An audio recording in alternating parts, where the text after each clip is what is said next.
Hello and welcome back to my YouTube channel kind affairs knowledge centre. तो आज जो video हम देखने जा रहे हैं दोस्तों, ये है फरवरी 2020 की पार्ट 3।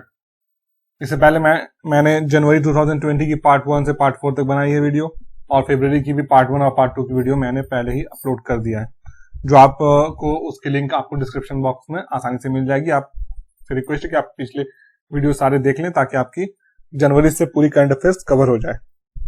और दोस्तों आप चैनल पर बने रहिए ताकि मैं अब जो आगे की मैं जो वीडियो अपलोड करूंगा पार्ट 4 फरवरी की और बाकी मार्च से लेकर आगे की, तो वो आपको बहुत ही काम आने वाली है। तो जो लोग चैनल पर पहली बार आ रहे हैं उनसे रिक्वेस्ट है कि प्लीज चैनल को सब्सक्राइब कर लीजिए, बेल आइकन हिट कर लीजिए ताकि मेरी आने वाली वीडियोस आपको आसानी से उसकी नोटिफिकेशन मिल जाए। तो चलिए वीडियो को स्टार्ट करते हैं। First question, who has been honoured with the Lifetime Achievement Award at the 65th Amazon Filmfare Awards 2020। 65th Amazon Filmfare Awards 2020 जो हुई है, उसमें किन्हें लाइफ टाइम अचीवमेंट अवार्ड दिया गया? लाइफ टाइम अचीवमेंट अवार्ड किन्हें दिया गया? तो इसका जो आंसर है दोस्तों वो है रमेश सिप्पी साहब। रमेश सिप्पी जी को जो है लाइफ टाइम अचीवमेंट अवार्ड दिया गया था, ये आप लोगों को याद होगा।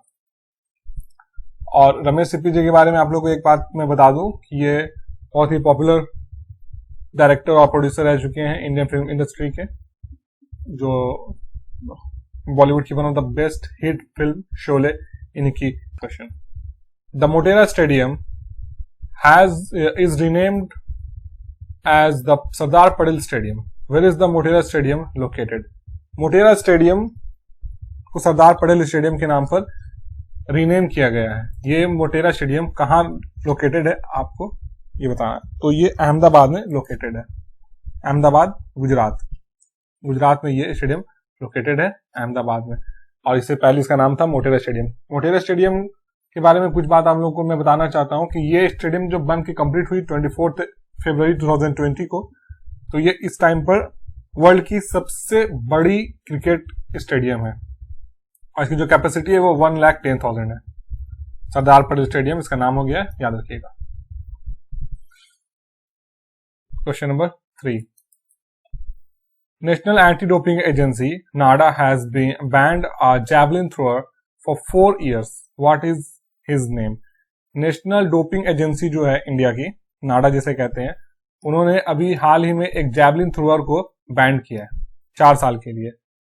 उनका नाम क्या? उनका नाम है अमित दहिया। अमित दहिया जी को बैंड किया गया है 4 साल के लिए, जैवलिन थ्रोअर है। Institute of defence studies and analysis has been renamed after which of the following union minister?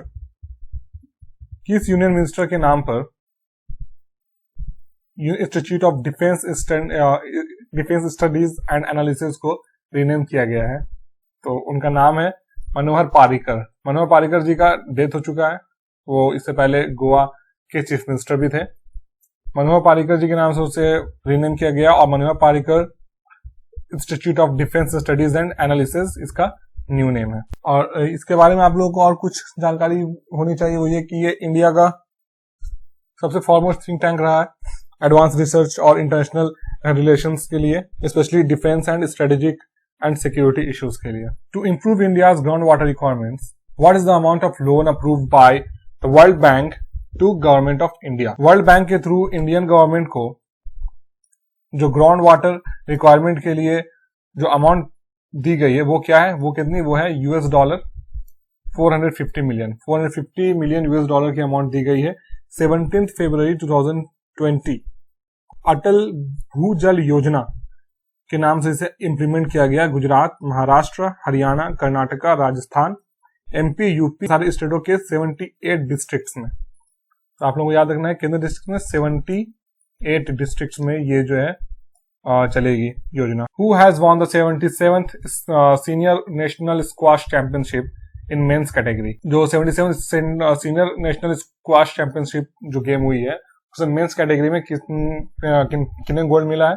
उनका नाम है सौरभ घोषाल। सौरभ घोषाल जी को मेंस कैटेगरी में मिला है और जोशना चिनप्पा जी को जो है वुमेन्स कैटेगरी में गोल्ड मिला है। Who has become the second richest person in India? India के जो रिचेस्ट पर्सन है वो तो आप जानते हैं, लेकिन इंडिया के जो सेकंड रिचेस्ट पर्सन है वो कौन है? सेकंड रिचेस्ट पर्सन है राधा किशन दामनी। राधा किशन दामनी इंडिया के सेकंड रिचेस्ट पर्सन है। इनके बारे में आप लोगों को कुछ मैं बता देता हूँ। ये डी मार्ट के फाउंडर है और इनका जो टोटल वैल्यू है स्टॉक पोर्टफोलियो में वो है 80,000 करोड़ या 10.05 billion US dollar according to 2020। What is the motto of Tokyo 2020 Olympics? Tokyo 2020 जो ओलंपिक्स है उसका मोटो क्या है? उसका मोटो है United bye emotion. Recently the fourth conference of प्रधानमंत्री फसल बीमा योजना was held in which city? प्रधानमंत्री फसल बीमा योजना का जो फोर्थ कॉन्फ्रेंस हुआ है दोस्तों, फोर्थ कॉन्फ्रेंस याद रखिएगा, ये किस सिटी में हुआ? ये उदयपुर में हुआ है। उदयपुर कहाँ है? उदयपुर राजस्थान में है। फसल बीमा योजना के बारे में कुछ बता देता हूं। ये 18 फरवरी 2016 को लॉन्च हुई थी। ये एक इंश्योरेंस सर्विस है फार्मर्स के लिए जो वो अनाज उपज करते हैं। इसका जो मेन जो एम है वो ये है कि इनकी प्रीमियम बर्डन को कम करना फार्मर्स के, और इंश्योर करना कि जो भी ये अनाज उगा रहे हैं उसकी सेटलमेंट हो जाए, और जो भी इनका इंश्योरेंस क्लेम है या एश्योरेंस क्लेम है वो फुली इंश्योर्ड सम जो इन्हें मिल जाए। Question number 10, the first Indian to reach 50 million followers on Instagram. The first Indian to reach 50 million followers on Instagram. Answer is Virat Kohli. India के कौन ऐसे पहले हैं, भारतीय कौन ऐसे हैं जो जिन्हें 50 मिलियन फॉलोअर्स हुए हैं इंस्टाग्राम पे? तो उसका आंसर है दोस्तों विराट कोहली। विराट कोहली इंडियन टीम के कैप्टन है, जैसा हम लोग सब जानते हैं, एक क्रिकेटर है। According to annual report of Ethnologue publication, what is the rank of Hindi in the most spoken languages in the world? Annual report of Ethnologue publication के अनुसार ये हिंदी का क्या रैंक है दुनिया में सबसे ज्यादा बोले जाने वाले लैंग्वेज के अकॉर्डिंग? दुनिया में सबसे ज्यादा बोले जाने वाले लैंग्वेज के अकॉर्डिंग हिंदी जब वो 3rd नंबर पर आती है दोस्तों, याद रखिएगा 3rd नंबर 3। और ये इथनोलॉग पब्लिकेशन के बारे में आपको कुछ बता देता हूँ। ये एक एनुअल रिपोर्ट होती है, प्रिंट की जाती है, ये ऑनलाइन प्रोवाइड की जाती है स्टेटिस्टिक्स और भी दूसरे इंफॉर्मेशन के रिगार्डिंग के इस वर्ल्ड में सबसे ज्यादा जो बोले जाने वाली लैंग्वेज है उसकी रैंकिंग ये तैयार कर दी है। तो उसी के अकॉर्डिंग इंडिया जब वो 3rd रैंकिंग पर आई है दोस्तों। Question number 12, who has been appointed as the chief information commissioner? Answer is Bimal Julka. Chief information commissioner किन्हें अपॉइंट किया गया है? उनका तो किन्हें किया गया? बीमा जुल्का जी को किया गया है चीफ इंफॉर्मेशन कमिश्नर। इंडिया में फर्स्ट जो इंफॉर्मेशन कमिश्नर हैं उनका नाम आप लोग को मैं बता देता हूँ। ये वजाहत हबीबुल्ला जी, वो पहले थे जो चीफ इंफॉर्मेशन ऑफिसर का पोस्ट जिन्होंने संभाला था।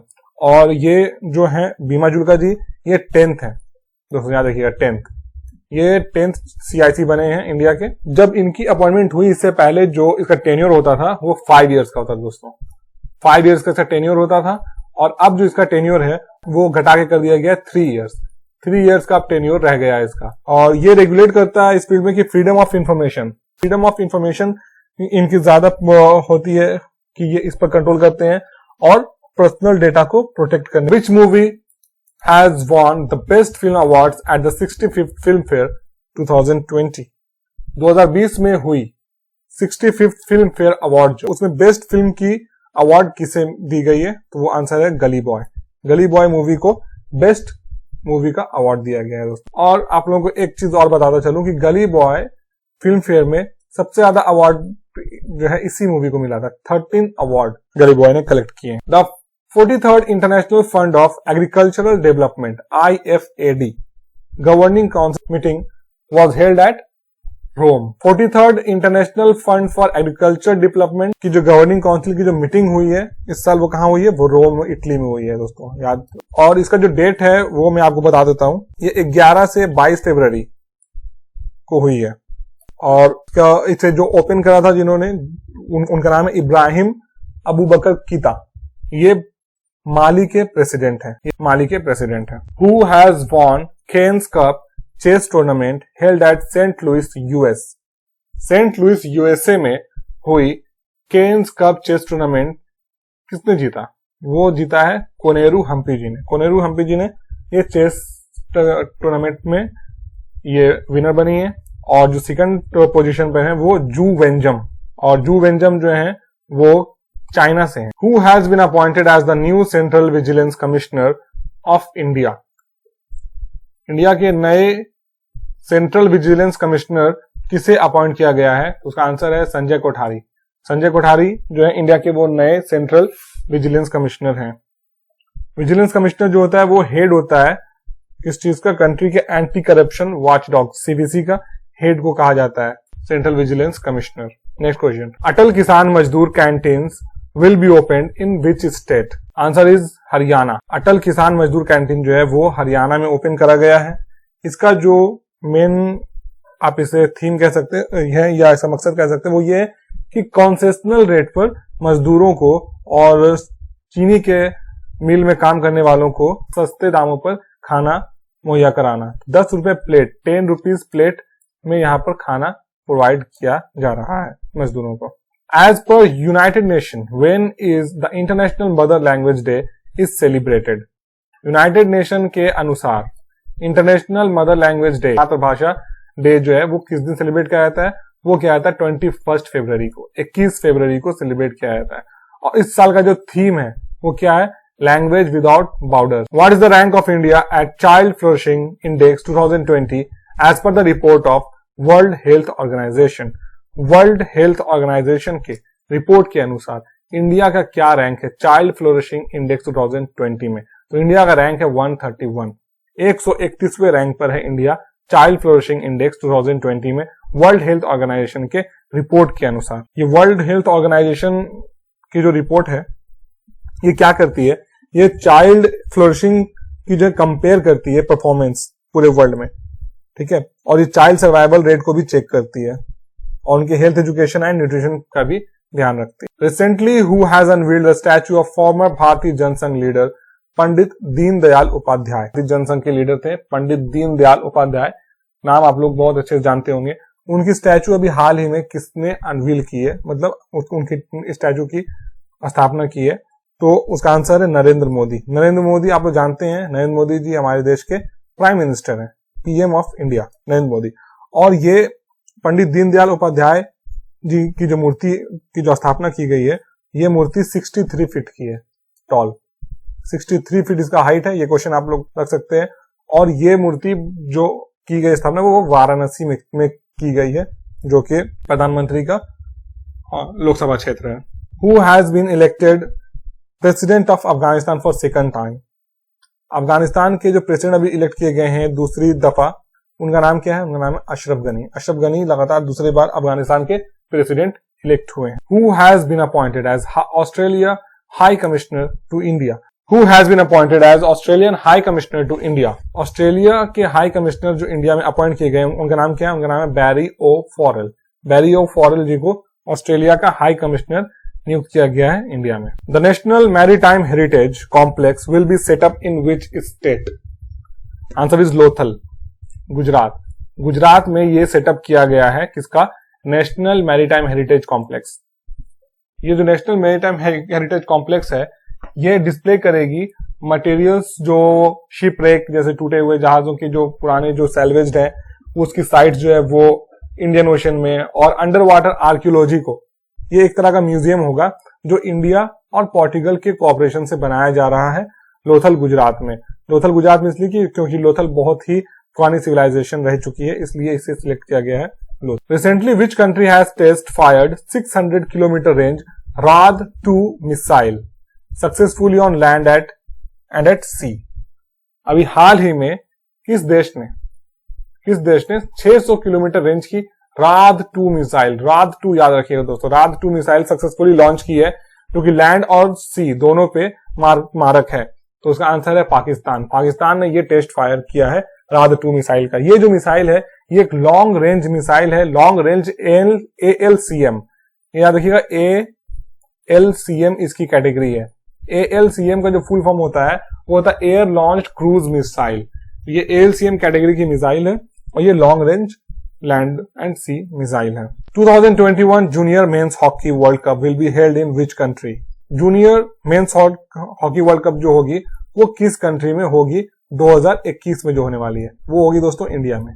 इंडिया में इसे आयोजित किया जाएगा। Recently who has inaugurated the Indian pavilion at the Berlin international film festival? Berlin international film festival में इंडिया का पवेलियन किसने इनॉग्रेट किया? तो ये एस जयशंकर जी ने। एस जयशंकर जो है वो इंडिया के एक्सटर्नल अफेयर्स मिनिस्टर हैं, और ये जो इंडियन पवेलियन जो इनॉग्रेट हुआ है, तो साथ ही साथ 3 फीचर फिल्म्स और 1 डॉक्यूमेंट्री फिल्म्स को भी इसमें सिलेक्ट किया गया है शो करने के लिए। तो दोस्तों आज का वीडियो इतना ही। होपफुली आपको वीडियो अच्छी लगी होगी। अगर वीडियो अच्छी लगी होगी तो लाइक जरूर करें, कमेंट में बताएं। कुछ भी कंफ्यूजन आप लोगों को डाउट है, आप कमेंट में मुझसे पूछ सकते हैं। और चैनल को प्लीज सब्सक्राइब कर दीजिए, बेल आइकन हिट कर दीजिए, ताकि आपको मेरे आगे आने वाली वीडियोस की नोटिफिकेशन आसानी से मिलती रहे। अल्टरनेट डे पर मैं वीडियो अपलोड करने जा रहा हूँ। Thanks for watching. Hit the bell icon for the latest videos. Keep learning, keep supporting. Thanks so much, guys.